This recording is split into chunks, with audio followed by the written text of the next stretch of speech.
書法就細個阿媽話我啲字寫得靚嘛，14、15歲學即係幾多啊？40零年寫字係嘛？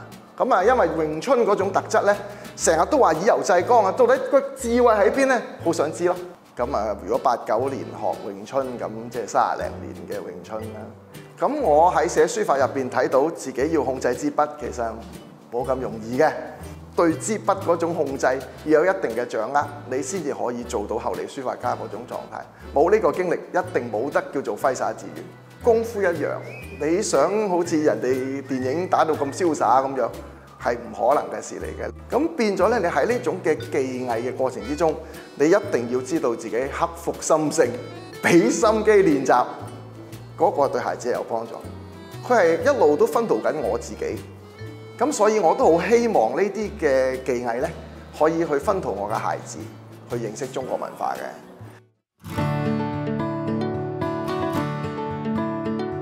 咁其實咧，我喺做校長之前，我已經即係同樹仁大學嘅李嘉文教授咧，就一路去處理一個非遺嘅保育。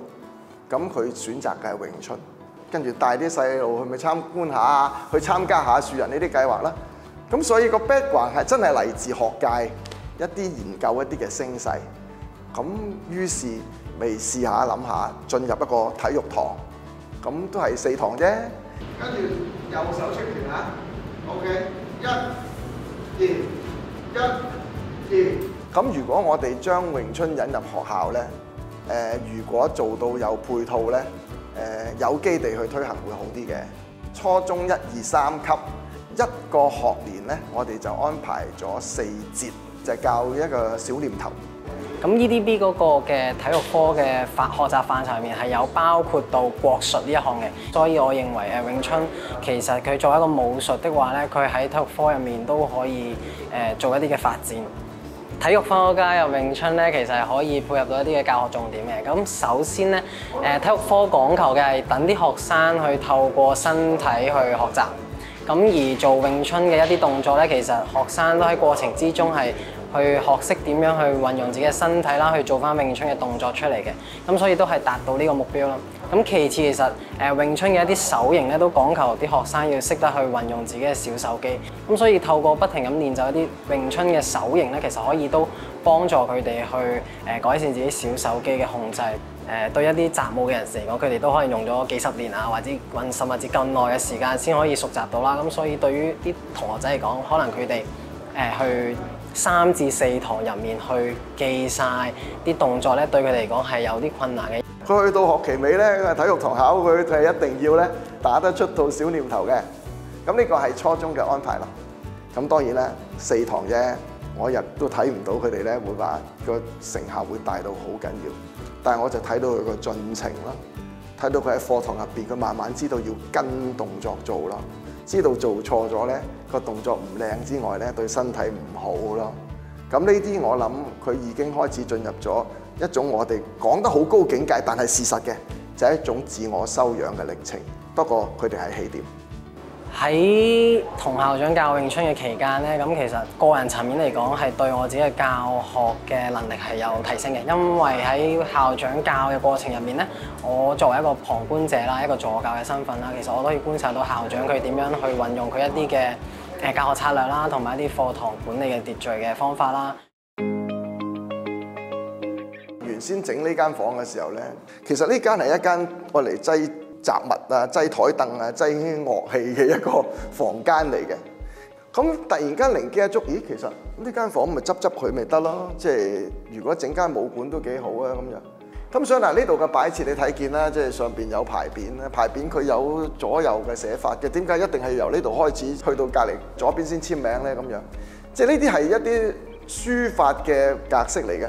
你睇見葉問宗師個葉問嗰2個字同埋彭耀君咁個一定係葉問高啲嘅，即係其實佢唔係特登為咗美感，佢根本就係一種嘅書寫嘅格式嚟嘅。喺呢啲嘅武館嘅擺設咧，其實本嚟就係有一種嘅師徒嘅倫常。咁呢度好多嘅點滴咧，其實都可以帶啲同學去認識、去參觀嘅。嗱，我而家坐住呢張藤椅係咪？咁啊，成間武館安排咗1張嘅啫。咁啊，特登唔買多張嘅，唔係慳錢。咁啊，因為呢張凳係俾我坐嘅，咁咪叫師傅凳啊嘛。咁任何武館都係㗎喎，即係我哋上詠春體育會都有一張凳係師傅凳，佢嗰個時間教嘅師傅就佢坐㗎啦。我從嚟都唔敢掂嗰張凳㗎，你覺得真係好似神物一樣。呢個係一個崇敬嘅標記。其實我哋透過呢啲嘅器物咧，可以令佢知道中間嘅制度，即係倫常制度。如果喺課堂入邊，中文堂都帶啲同學仔嚟，呢個好顯然係深入啲嘅中華文化啦。嗱，呢個對聯咧就係用咗詠春嘅兩套拳，一個係小念頭，咁下聯就係標指。念頭端正，終身正咧，就喺我哋嘅門外咧，就話嗱，你要打好個小念頭啊！學詠春之後，你就會學得好啦。咁呢個第一個 level。念頭即係我哋點諗嘢，你嘅思想端正嘅時候，你做人一世都端正。嗱，呢個咧係相關語。咁啊，第二咧就標指高明，指路明啦。學到第三套拳最高 level 嘅，咁你就會明白詠春嘅打鬥嘅技術啦。咁樣，咁呢個表面意思啦。但係標指高明其實係攞咗佛經標指望月，因為當我哋用隻手指指住個月光，其實最終係想人哋睇到個月光，唔係睇隻手指。咁所以如果你話以學詠春計，你以為學到標指係最高明，其實都未係。你要喺呢套嘅技法之外，有你自己對功夫嘅重新塑造同體會，咁你就真係得啦。你對你嘅生命有更高嘅理解同埋掌握。咁呢個就係另一個語帶相關啦。呢度咧就有兩幅鏡，有一個係有字，一個係冇字嘅。呢個就特登做出嚟俾啲小朋友都認識下咧。呢類應用文嘅一種嘅處理，中間好多嘢可以去演繹啦。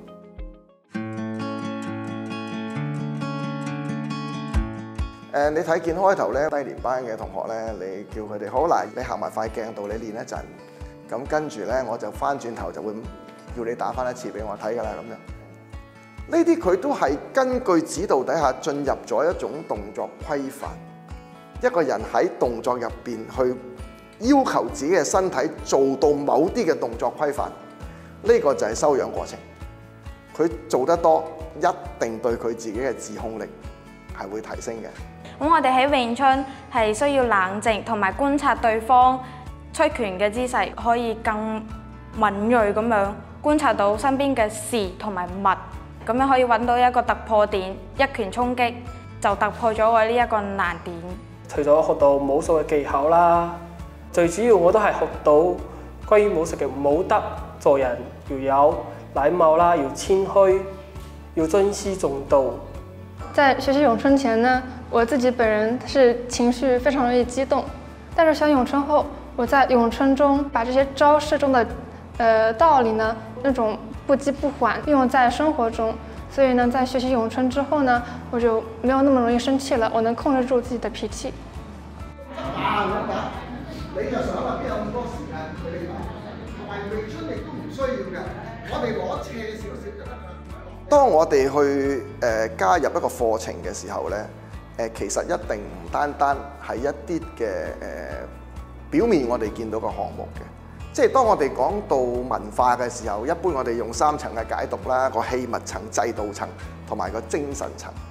咁我哋一定唔會咁片面，就係話哦嗱，我認識呢下叫攤手啊，呢個叫做枕手，或者呢下叫八斬刀，呢支叫做棍，即係呢啲係好工具式嘅理解。我哋進入另一種制度層咧，就係話啲倫常嘅制度層。當你去到學功夫，無論你學邊家都好，你自然就會尊師重道㗎啦。你自然就叫到教你嗰個，你就會叫佢做師傅。嗰啲早你學嘅，你自動就會叫佢做師兄。呢個武館文化係咪？咁啊，呢一種嘅倫常嘅制度咧，想係喺運動之外帶俾佢哋嘅。咁所以我哋一般體育堂一開始普拳禮啦。我哋大家識功夫，不過以禮相待，人與人之間關係嘅交往。咁啊，最後就係一啲嘅精神境界啦。我哋可能係一啲嘅哲學嘅嘢講落去，中庸之道好似好抽象，係咪？生活之中咁，即係話你要恰到好處啊！咁個攤手係要咁擠嘅，低又唔得㗎啦，係嘛？大家你用個攤手攤住對方隻手，你個距離唔啱，就一樣攤中都俾人打，即係話唔可以過多，唔可以唔夠。呢一種喺動作之中咧，特別係詠春呢一種咁講究尺寸嘅功夫咧，係更能夠體現嘅。咁於是我就再認識到佢背後一種精神境界，一種中庸嘅境界。如果冇動作嘅運作，冇辦法體會咯。咁你話啦，玩一堂體育堂，慢慢可以同佢講咁多嘢，係咪有賺啊？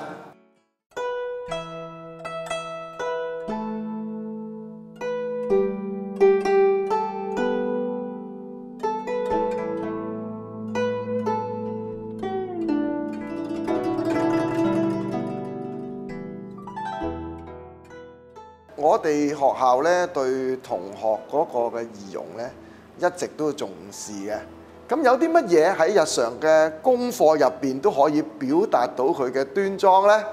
除咗佢啲字寫嘢要寫得整潔之外，就係佢本校簿個名，佢實要寫名。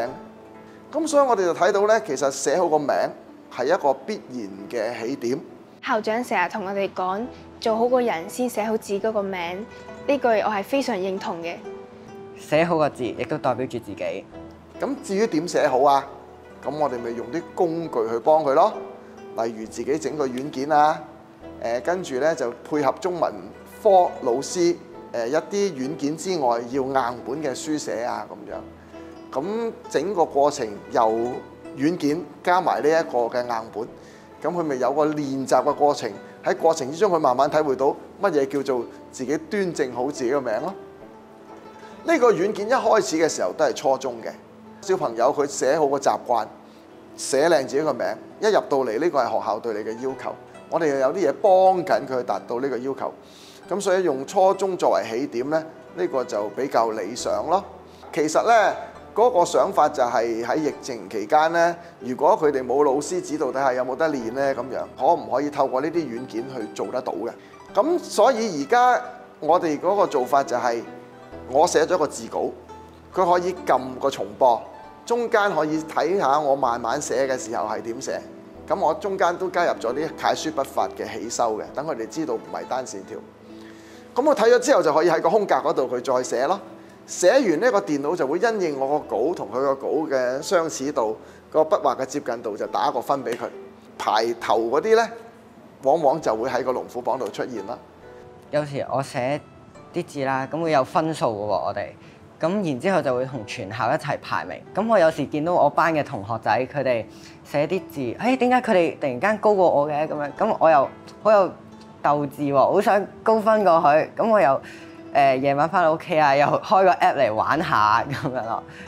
咁我哋今年亦都加入咗一啲嘅新嘅安排，就係後邊有個數據分析嘅。所有啲同學寫完之後，佢得咗幾多分咧？全部有晒 record。由9月到今時今日，大家嘅平均分數單字嚟睇，最低分係個同字，跟住有個豬字、黃字啦。咁所以中文老師咧就好容易咧，因應嗰個數據嘅分析，去掌握到啲同學佢邊啲字形入邊佢處理得唔好。嗱，咁呢一個嘅過程入邊，同學仔攞分，佢就覺得有興趣啦。龍虎榜梗係有興趣啦。咁然之後，如果喺課堂入邊老師再都指點下，其實有方法可以寫好啲嘅。其實佢嗰個信心就會更大啦。咁所以個軟件係必須，軟件之外老師嘅指點同埋經常嘅照顧都係必須。咁件事就做得好。去到學期尾，我收翻佢哋啲同學啲作品，中間自然有老師嘅評改啦。你會睇到老師打分嗰個細緻度啦。老師有時加啲評語咧，你睇見老師嘅用心，即係大家知道嗰件事係對孩子好，叫佢寫好自己個名。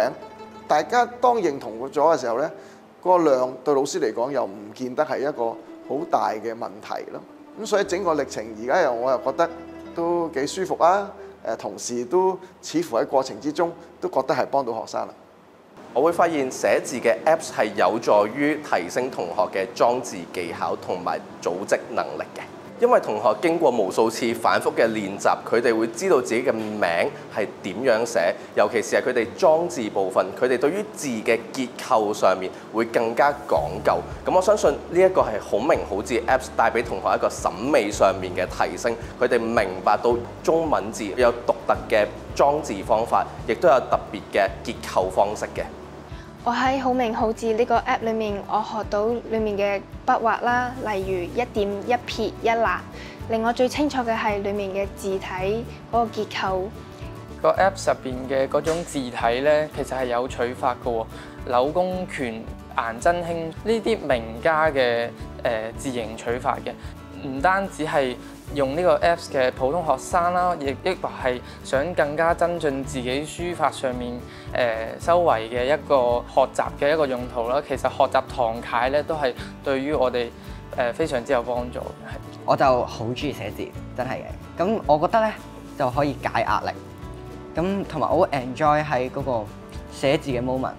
同學而家今時今刻佢哋生活好多嘅興趣嘅，你話佢係咪從此佢就好中意寫字呢？我覺得呢個機會唔高嘅。但係佢哋會覺得跟住方法去練係有方法寫得好呢。呢樣佢哋應該係會重新掌握嘅。咁然之後呢，佢哋喺個過程之中爭奪去進入龍虎榜嗰種嘅成功感呢。呢個一定會帶咗喜悅俾佢哋嘅，咁呢樣嘅喜悅呢，我覺得佢都會一定得嘅。